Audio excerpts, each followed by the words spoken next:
వినయ్ కుమార్ గారు ఒక క్షణం అండి. ఆయన పాస్టర్ మన శ్యామ్ ఆనంద్ పేరుతో హనీ జాన్సన్ గారు వచ్చారు. ఆయన సిగ్నల్ బాగాలేదంట, ఒక్క క్షణం మాట్లాడి వెళ్ళిపోతానంట. అన్న హనీ జాన్సన్ అన్న. హలో అన్న వినిపిస్తుంది, మాట్లాడండి అన్న. అన్న రాజేష్ అన్న, ఎలా ఉన్నారు హనీ జాన్సన్ గారు? అన్న వినపడుతుంది అన్న, కొంచెం నాకు సిగ్నల్స్ లేవు. ప్రోగ్రామ్ నేను బయట నుంచి మాట్లాడుతున్నాను. ప్రవీణ్ పగడాల గారి యొక్క ప్రోగ్రామ్ అయింది ఈరోజు వైజాగ్ లో. సారీ, ఈ లింక్ నేను ప్రోగ్రామ్ అయిపోయాక నేను బయట నుంచి మాట్లాడుతున్నాను. కొంచెం డిస్టర్బెన్స్ గా ఉండొచ్చు, అయినప్పటికీ సంతోషం. అంతవరకు రాజేష్ అన్న నీకు ప్రత్యేకమైన ధన్యవాదాలు లైవ్ లోకి వచ్చినందుకు. మరి నేను కొన్ని ప్రశ్నలు వేయాలనుకుంటున్నాను, ఇఫ్ యూ డోంట్ మైండ్. మరి మీరు పర్మిషన్ ఇస్తే అడుగుతానన్న. ప్లీజ్ అడగండి అడగండి అడగండి అన్న. ఇప్పుడు క్రైస్తవ ప్రపంచానికి అంటే సూటిగా అడుగుతున్న అందరి తరఫున, ఇంతకీ మీరు అపోనిటా లేకపోతే క్రైస్తవులతో కలిసి పనిచేస్తారా అన్నది మొదటి ప్రశ్న అన్న.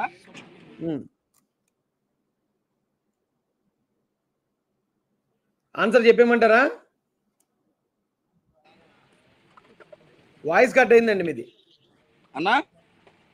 వాయిస్ కట్ అయింది, వాయిస్ కట్ అయింది. ఓకే, మళ్ళీ అడుగుతున్నాను అన్న. మీరు నేను మాట్లాడతాను, అలా పట్టుకోండి. క్రైస్తవ ప్రపంచానికి మీరు అపోనిట్ గా ఉన్నారా లేకపోతే అనుకూలంగా ఉన్నారా అన్నదే ప్రశ్న అన్న. ఇది నా ఒక్కడి ప్రశ్న కాదు. క్రైస్తవులందరూ మీ మీద కొన్ని రోజుల నుంచి పెడుతున్న వీడియోలు కానీ, మీరు మాట్లాడుతున్న మాటలు కానీ, ఇవన్నిటి బట్టి మీరు ఎలా ఉన్నారు? క్రిస్టియానిటీలో ఉన్నట్ట లేకపోతే అవతల వైపు ఉండి మాట్లాడుతున్నట్ట అన్నది ఫస్ట్ ప్రశ్న అన్న. దానికి సమాధానం చెప్తే మరొక మాట మిమ్మల్ని అడుగుతాను నేను. ఇప్పుడు హనీ జాన్సన్ గారు, మీరు ఒకసారి అప్పట్లో అరెస్ట్ అయ్యారు. అవును, అరెస్ట్ అయినప్పుడు మా హనీ జాన్సన్ అరెస్ట్ చేశారని చెప్పి నేను కూడా మాట్లాడాను అన్న. మీరు అరెస్ట్ అయినప్పుడు కూడా నేను వచ్చానన్న. అన్న రాజేష్ అన్న, మీ జైలు దగ్గర నేను వచ్చాను. ఇప్పుడు మీరే చాలా మంది మీ జైలు దగ్గరికి నేను వచ్చాను. నేను అదంటలేదన్న. మీరు వచ్చినప్పుడు ఇప్పుడున్న పరిస్థితి అడుగుతున్నాను అన్న. గతంలో నేను అడగట్లేదు. గతంలో రాజేష్ గారి గురించి నేను అడగట్లేదు, ఇప్పుడు అడుగుతున్నాను అన్న. గతంలో ఉన్న రాజేష్ గారి గురించి నేను అడగట్లేదు. ప్రెసిడెంట్ ఉన్న మహాసేన రాజేష్ గారు క్రైస్తవ్యం పక్షాన ఉన్నారా లేకపోతే క్రైస్తవ్యానికి వ్యతిరేకంగా ఉన్నారా? నేను గతంలో ఉన్న రాజేష్ గారిని అడగట్లేదు, ఇప్పుడు ఉన్న రాజేష్ గారిని అడుగుతున్నాను. కొంచెం ఓర్పుగా వినండి, కొంచెం ఓర్పుగా వినండి. మాట మాట్లాడుతున్నాను, మీరు అడిగారు. ఇప్పుడు దాదాపు 3.5 గంటల నుంచి మాట్లాడుతున్నాను. కనీసం ఒక మాట ఓర్పుగా వినండి. ఓకే, నేను అప్పుడు మీకోసం మాట్లాడాను అన్నాను కదా, అదేదో నాకు చరిత్ర చెప్పడానికి కాదు. ఇప్పుడు కూడా మన వాళ్ళకి ఎవరికైనా అన్యాయం జరిగింది అంటే అన్యాయం జరిగిన పక్షాన్ని నిలబడతాను, అంతేగాని కంప్లీట్ ఇప్పుడు క్రిస్టియన్ ఉన్నాడు, అతను ఏదో తప్పు చేస్తాడు, తప్పు చేశాడు కాబట్టి అయినా మన క్రిస్టియన్ నిలబడండి అంటే నిలబడే పరిస్థితిలో లేను. అలాగే మనోళ్ళంటే ఎవరు అనుకుంటున్నారు మీరు అన్న? మనోళ్ళంటే ఎవరు మీ దృష్టిలో? మనోళ్ళంటే ఎవరు? అది క్లారిటీ ఇవ్వండి. క్రిస్టియానిటీకి మన వాళ్ళు అంటే మీరు అనుకున్న వాళ్ళు? మన వాళ్ళు అంటే క్రిస్టియన్స్ అండి, ముస్లిమ్స్ అండి, దళిత్స్ అండి, ఎవరన్నా అంటే అన్యాయం ఎవరికి జరిగినా. నేను దళితుల గురించి ఉండనా, నేను దళితుల గురించి లేకపోతే ఈ యొక్క మరి ఎవరు ముస్లిమ్స్ గురించి నేను అడగట్లేదు, క్రైస్తవుల గురించి మాత్రమే నేను మిమ్మల్ని అడుగుతున్నాను. వాళ్ళ సంగతి తర్వాత మాట్లాడుతాను, నేను క్రైస్తవుల గురించి మాత్రం మాట్లాడుతున్నాను మీతో. నేను క్రైస్తవుల తరపున ఇప్పుడు ఒక ఇష్యూ జరిగిందండి, అందులో క్రైస్తవులకు అన్యాయం జరుగుతుంది, నేను ఖచ్చితంగా ఉంటాను.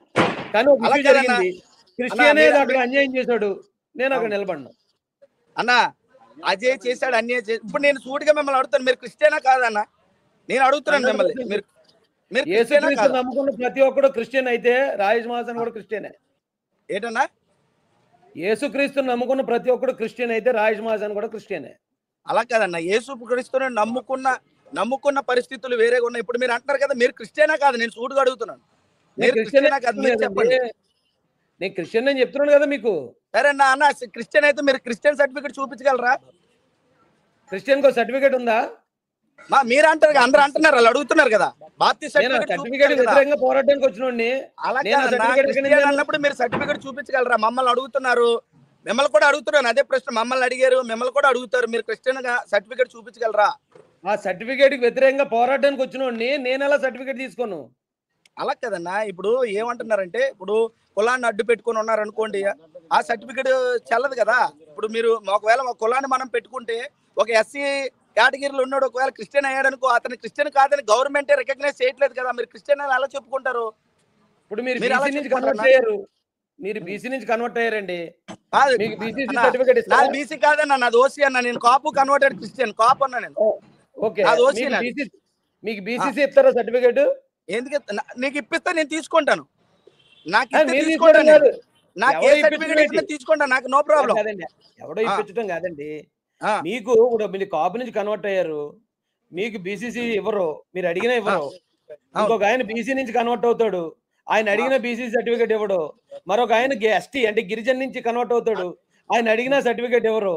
ఎస్సీ నుంచి మాత్రం ఎవరైనా దేవుడిని నమ్ముకుంటే సర్టిఫికేట్ మార్చుకోవాలని ఎవడో పనికిమాలో రూల్ పెడతాడు. ఆ రూల్ ఎందుకు పాటించాలి? పనికిమాలోడు ఏం పెట్టలేదు, గవర్నమెంట్ రూల్ అది. పనికిమాలోడు ఎందుకు పెట్టారు? Government rule. మీరు పనికిమాలోడు అంటారు ఏంటి? గవర్నమెంట్ కదా రూల్ పెట్టింది, మరి పనికిమాలోడు అంటారు, గవర్నమెంట్ రూల్ అది. ఇప్పుడు గవర్నమెంట్ చెప్పింది ఇది అది యాక్సిడెంట్ ఇప్పుడు అని. మీరు మీరు ఎవరు కాదండి, వ్యతిరేకించారు ఇప్పుడు ఇంత దాన్ని? ఇంత 1 మినిట్ అండి, ఇంత అనిల్ దీని జాన్సన్ మీద గారు, ఇంత పోరాటం ఇది చేసిన గవర్నమెంట్ మీరు ఆల్రెడీ డిసైడ్ చేసింది, ఇది దాని మీద యాక్సిడెంట్ ఎందుకు అని. పోరాడలేకపోతున్నారు? సార్ ఒక్క నిమిషం అండి, రాజేష్ గారు, ఇంత పోరాటం చేశారు, క్రైస్తవులందరూ ఒక పక్షాన్ని ఉంటే మీరు ఒక పక్షాన్ని ఉండి వాళ్ళు ఏదైతే అనుకొని నేనైతే ఉన్నాను. ఇప్పటికీ మీకు ఒక విషయం చెప్తాను, ప్రవీణ్ పగడాల గారి మీటింగ్ వైజాగ్ లో జరిగింది. ఎవరు కూడా ప్రవీణ్ పగడాల గారు తాగి చచ్చిపోయారంటే ఎవరు నమ్మలేదండి, ఎవరు నమ్మరు కూడా, నేను కూడా నమ్మను. యాక్సిడెంటల్ గా చచ్చిపోయారంటే ఎవరిని నేను నమ్మను. ఇక్కడ ఉన్న ఎవరు నమ్ముతారు? ఒక నిమిషం ఏంటి, మీరు ఎవరైనా నమ్ముతారా? ఈ ప్యానల్ ఉన్న వాళ్ళు చెప్పమనండి, ఒకళ్ళే ఎవరు నమ్ముతారు చెప్పమనండి, ఒక్కళ్ళు చెప్పమనండి సార్. అలాంటిది క్రైస్తవ మనోభావాలకి చెందింది అది. పోనాలు ఏదో మొత్తానికి వాళ్ళు ఏదో రిపోర్ట్ ఇచ్చారండి, పక్కన పెట్టండి. అంతకంటే ముందు మీరే చెప్పారు కదా సార్, మీరే అన్నారు కదా 100% 100% చనిపోకూడదని రూల్ ఏమైనా ఉందా? అలాగే రూల్ నేను అనట్లేదు. ఆ వాళ్ళు పోలీసులు రిపోర్ట్ ఇవ్వకముందు మీరే రిపోర్ట్ చేశారు కదా, మీరే చెప్పేశారు కదా, మీరే స్టేట్మెంట్ ఇచ్చారు కదా. మరి క్రైస్తవ్యం కాదండి, ఎలా క్రైస్తవ్యం మిమ్మల్ని తీసుకుంటది, ఎలా మిమ్మల్ని హక్కును చేర్చుకుంటది? లేదంటే మీరు క్రైస్తవులు అంటే ఎలా నమ్ముతారు మిమ్మల్ని క్రైస్తవులు? అన్యాయాన్ని సపోర్ట్ చేస్తే హక్కును చేర్చుకునే వాళ్ళు నాకు అవసరం లేదండి. ఇది అన్యాయం కాదే. మీరు ఇప్పుడు ఎస్సీ సర్టిఫికేట్ గురించి అన్నారు, ఒక మాట అడిగితే ఏటడిగారు? ఇది ఎవడో పనికిమాలోడు పెడితే గవర్నమెంట్ పెట్టింది పనికిమాలోళ్ళు అంటారు మీరు. గవర్నమెంట్ ఇప్పుడు మీరు కూడా ఏమన్నారు? పవన్ కళ్యాణ్ గారికి పవన్ కళ్యాణ్ గారికి లేదంటే పవన్ కళ్యాణ్ గారికి నా మాట వినండి సార్. రాజేష్ గారు జస్ట్ మీరు మళ్ళీ వెళ్ళిపోకూడదు, నా మాట వినండి. పవన్ కళ్యాణ్ గారికి మరలా చంద్రబాబు నాయుడు గారికి మళ్ళా నారా లోకేష్ గారికి ప్రత్యేకమైన ధన్యవాదాలు అన్నారు. అదే గవర్నమెంట్ లో మీరు క్రీస్తుని నమ్ముకున్నానని చెప్పి మీరు క్రైస్తవుడు అని చెప్పుకోగలరా? మీరు బాప్టిస్ట్ సర్టిఫికెట్ చూపించగలరా? మీరు ధైర్యంగా చూపించగలరా బాప్టిస్ట్ సర్టిఫికెట్ అడుగుతున్నానండి. మీరు ఏమైనా అందరిలాగా తిరగేసినట్టు నా దగ్గర తిరగకూడదు. నేను సూటిగానే అడుగుతున్నాను, అందరిలాగా తిరగేసేసినట్టు నా దగ్గర తిరగకూడదు. మీరు మీతో నేను మాట్లాడగలను. మీరు అందరిలాగా ఏంటి, నేను ఒక యూట్యూబర్, నేను డిబేటర్. మీరు అందరిలాగా తిప్పేసినట్టు నా దగ్గర తిప్పేస్తే కాదు, నాకు మాట్లాడటం వచ్చు, నేను ప్రశ్నించగలను. నేను ఇన్ని రోజులు ఎందుకు మాట్లాడలేదంటే మీరు లైవ్ లోకి వచ్చారు. అపోనెట్ గా నేను మాట్లాడి మీ మీద ఇప్పటికీ అభిమానం ఉంది, ఒక అన్నగా గౌరవిస్తాను. కానీ క్రిస్టియానిటీకి మీరు కీడు చేస్తానంటే మాత్రం సహించవండి. మేము క్రిస్టియానిటీకి మీరు కానీ కీడు చేస్తారంటే సహించేది లేదు. మాకు రాజేష్ మహాసేన ఎక్కువ కాదు, మరి ఎవరైనా ఎక్కువ కాదు మాకు. మీరు క్రిస్టియానిటీలో ఉండి క్రిస్టియానిటీలో చెయ్యట్టి క్రిస్టియానిటీని వ్యతిరేకించేస్తారంటే ఎలాగవుతుంది? ఎలా అవుతుంది చెప్పండి? పాస్టర్స్ ని లంచ కొడుకులని తిట్టారు, మీరు తిట్టారు లేదా? తిట్టారు కదా పాస్టర్స్ ని. నూనెలు అమ్ముకుంటున్నారు, గొడ్లు అమ్ముకుంటున్నారు అని తిట్టారు లేదా? అంటే మీకు కాదండి, మీకు క్రిస్టియానిటీ మీద గౌరవం లేదు, పాస్టర్ మీద గౌరవం లేదు, ఒక పాస్టర్ మరణం మీద గౌరవం లేదు, క్రిస్టియన్స్ మనోభావం మీద గౌరవం లేదు. ఎలా సార్ మీరు పోరాడుతున్నాను? నేను రాజకీయవేత్తగా మాట్లాడుతున్నారు మీరు, మళ్ళీ ఏమంటే నేను క్రిస్టియన్. అసలు క్రిస్టియన్ గా అసలు మీ అజెండా ఏంటి సార్? ఏం చేశారు క్రిస్టియానిటీకి? మీరు ఏం చేశారు చెప్పండి? క్రిస్టియానిటీ తరఫున మీరు ఏం చేశారు ఒక మాట చెప్పండి సూటిగా.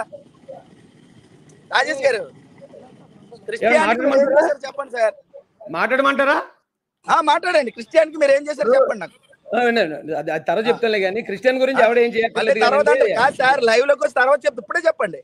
అందరూ వెళ్తున్నారు, లక్షల మంది చూస్తున్నారు. మీ లైవ్ ఉంది, మా లైవ్ ఉంది, అందరూ చూస్తారు, లక్షల్లో చూస్తారు. చెప్పండి చెప్పండి. మీరు ఏం అడిగారంటే ఎప్పటి నుంచో అంటే దాదాపుగా 1950 నుంచి ఫైట్ చేస్తున్నా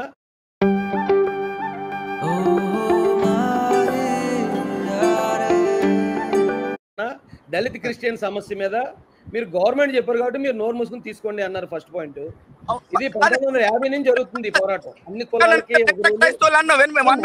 మిగతా మీరేమన్నారంటే పవన్ కళ్యాణ్ దండాలు, చంద్రబాబు నాయుడు దండాలు, దండాలు అన్నారు కదా. మరి అన్ని దండాలు ఎట్టిన వాళ్ళు సర్టిఫికేట్ ఎందుకు చూపించరు? సర్టిఫికేట్ ఎందుకు చూపించరు? ఇప్పుడు నేను మాట్లాడితే మీకు సమాధానం లేదని ఆని జాన్సన్ గారు ఏమండి, ఆని జాన్సన్ గారు ఆయన మాట్లాడినవ్వండి. మీరు అడిగారు కదా, ఆయన మాట్లాడినవ్వండి. రాజేష్ గారు మాట్లాడండి. ఇదే 1950 దళిత క్రైస్తవ సమస్య. ఇది ఒకవేళ ఓసీ నుంచి కన్వర్ట్ అయ్యారు కాబట్టి మీకు బాగా తెలియకపోవచ్చు. అది మేము ఎప్పటి నుంచో పోరాడుకుంటున్నాం. గవర్నమెంట్ చెప్పింది కాబట్టి. క్రైస్తవ్యం మీద మీకు ఏ పెయిన్ లేదు. మీరు మళ్ళీ చెప్తున్నాను దళితులు అని అంటారు. మీ పోరాటం దళితుడి కోసమా, క్రైస్తవుడి కోసమా? మీకే తెలీదా పోరాటాన్ని? అలాగే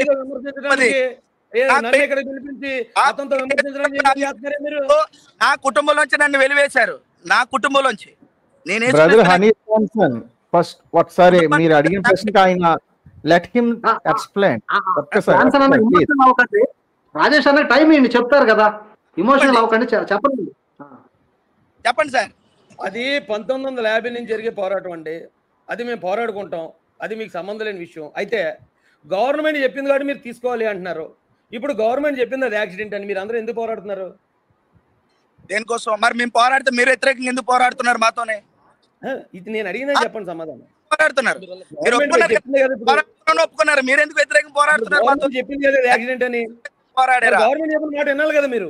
ఏం గవర్నమెంట్ మాట వినలేదా? ఏమన్నా జాతి మొత్తానికి క్రైస్తవ్యం గౌరవించింది.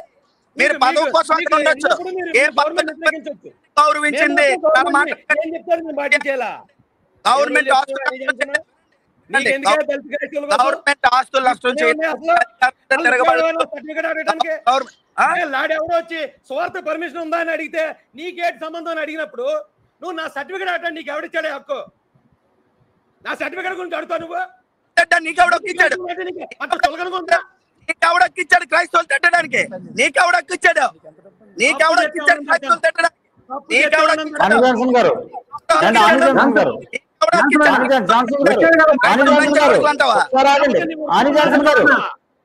హనీ జాన్సన్ గారు టాపిక్ డైవర్ట్ అవుతుంది. ప్లీజ్ హనీ జాన్సన్ గారు టాపిక్ డైవర్ట్ అవుతుంది. ప్లీజ్ వదిలేయండి. మీరు ఆగండి, ఒకసారి ఆగండి సార్. హనీ జాన్సన్ గారు మనం దేనికి పిలిచామో అది మాట్లాడండి. జాన్సన్ గారు ఆపేసేయండి. ఎనోష్ పాల్ బ్రదర్ ఒకసారి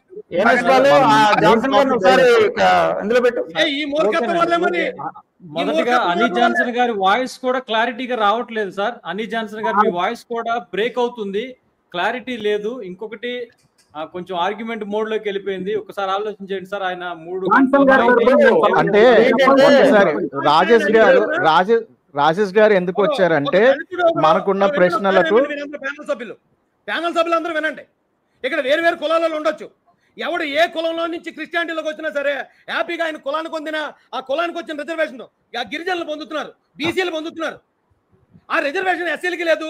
పైగా మతం మార్చుకున్న తర్వాత కులం మార్చుకోకుండా ఉన్న దొంగల్లో బతుకుతున్నారని ఎస్సీ జాతి 70 సంవత్సరాల నుంచి అవమానాలు పడతా ఉంటే దళితులకి జరిగిన అన్యాయం అది. సరే, దానికి మేమేమి అభ్యంతరం చెప్పట్లేదన్నా. అది ఓకే. ఆయన టాపిక్ డైవర్ట్ చేశారు, అది ఓకే. దానికి మేమే అభ్యంతరం చెప్పట్లేదు. అది మీరు చేస్తున్నారు.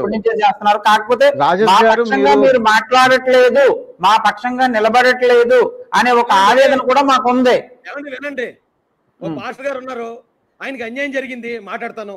ఇంకో పాస్టర్ గారు ఉన్నారు, సంఘంలో సభ్యులతో ఏదో మిస్బిహేవ్ చేశాడు, నేను మాట్లాడను. అయితే ఒక అన్న ఒక మాట, సరే ఒక మాట.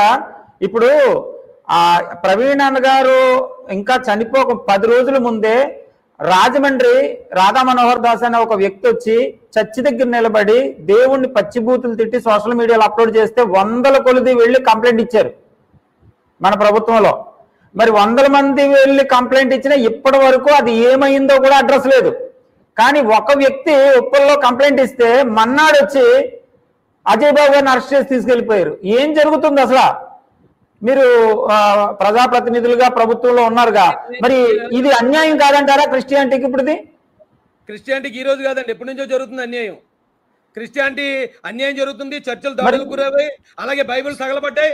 అప్పుడెప్పుడు కూడా ఎంతమంది జనం బయట రాలేదు ఆ రోజు. సో ఇటువంటి పరిస్థితులలో మీలాంటి వారు కూడా మా తరపున నిలబడాలి కదా రాజేష్ గారు. పాస్టర్ గారు జరిగింది అని మరో పాస్టర్ గారు జరిగింది మరో పాస్టర్ గారు, ఇదేదో ఐక్యత వచ్చింది. కానీ గతంలో ఇలాంటి ఎన్నో జరిగాయండి. ఇవాళ ఇదేం ఫస్ట్ కాదు, ఇది ఇవాళ ఫస్ట్ జరిగినట్టు రాధా మనోహర్ దాస్ మన సోదరుని మనం ఎక్కువ ఇబ్బంది పెట్టద్దు. ఆయన మాట్లాడినప్పుడు మధ్యలో రాకండి, ఆయన మాట్లాడినప్పుడు మాట్లాడినవ్వండి. వాయిస్ క్లియర్ గా లేదు సార్, రాజేష్ గారు మీ వాయిస్ క్లియర్ గా లేదు.